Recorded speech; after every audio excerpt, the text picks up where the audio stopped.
Sunjin walked with Minsu into their family house. Sunjin's father and his wife were seated together in the living room, watching TV. As soon as Sunjin's father saw them, he stood up and went to his study, leaving Sunjin and Minsu standing there. Sunjin's mother, smiling, stood up and invited them to sit. She joined them and, with a warm expression, greeted Minsu. Minsu responded politely, saying it was nice to finally meet her in person. Sunjin's mother, happy to see them together, expressed her delight in meeting Minsu and assured her that they would get to spend more time together in the future. She warmly told Minsu that she was always welcome in their home. Minsu, smiling, thanked her. Finally speaking, Sunjin announced that he and Minsu were engaged and planned to get married soon. He added that it seemed his father was against it, as he had immediately left upon seeing them. Sunjin's mother reassured him that she would always support anything that brought him happiness. She added that Minsu appeared to make him happy, and if he was happy, she was happy too. She gave them her blessings and expressed her excitement about attending their wedding and witnessing them finally become husband and wife. Sunjin thanked his mother, appreciating the way she cared for him. She smiled, reminding him that he was her son, and she would always care for him. She then offered to have the chef prepare something for them to eat. Sunjin glanced at his phone to check the time and informed her that he had to attend Wuin's CEO launch. Looking at Minsu, he asked if she wanted to stay, offering to skip the event to have a meal with her. Minsu assured him it was okay, reminding him that Wuin was his best friend and needed his support. They both stood up, said their goodbyes, and left. At Crystal Group, Wuin's family organization, the staff waited outside to formally welcome him. His car pulled over and he stepped out, looking different and more professional.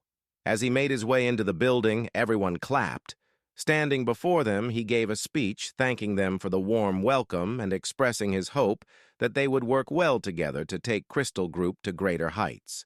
He mentioned that he had arrived at the perfect time, as the company was working on an important project with Tech Bloom, and he hoped it would be a success. After the speech, he proceeded to his new office.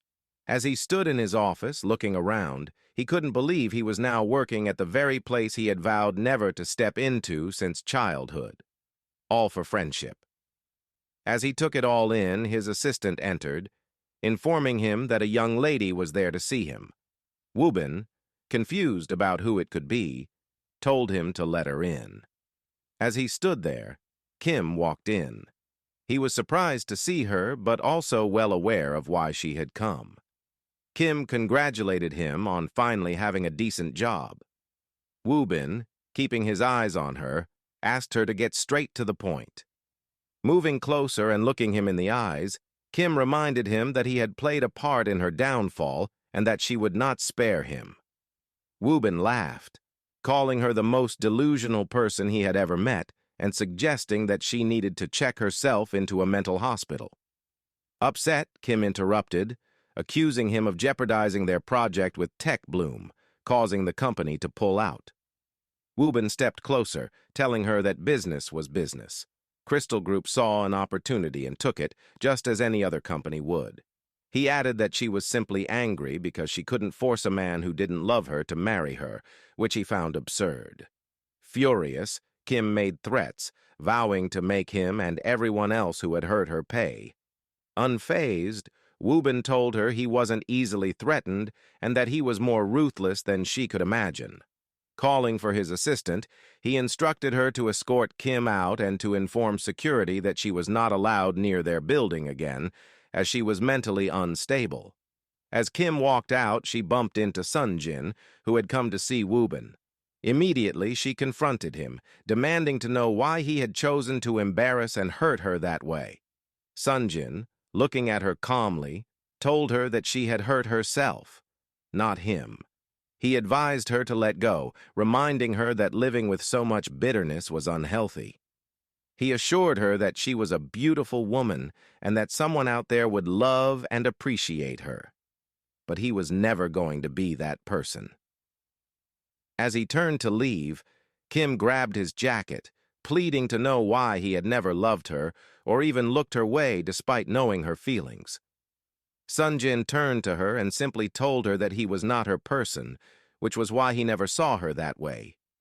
He urged her to move on with her life, then walked away, leaving Kim standing there furious and heartbroken.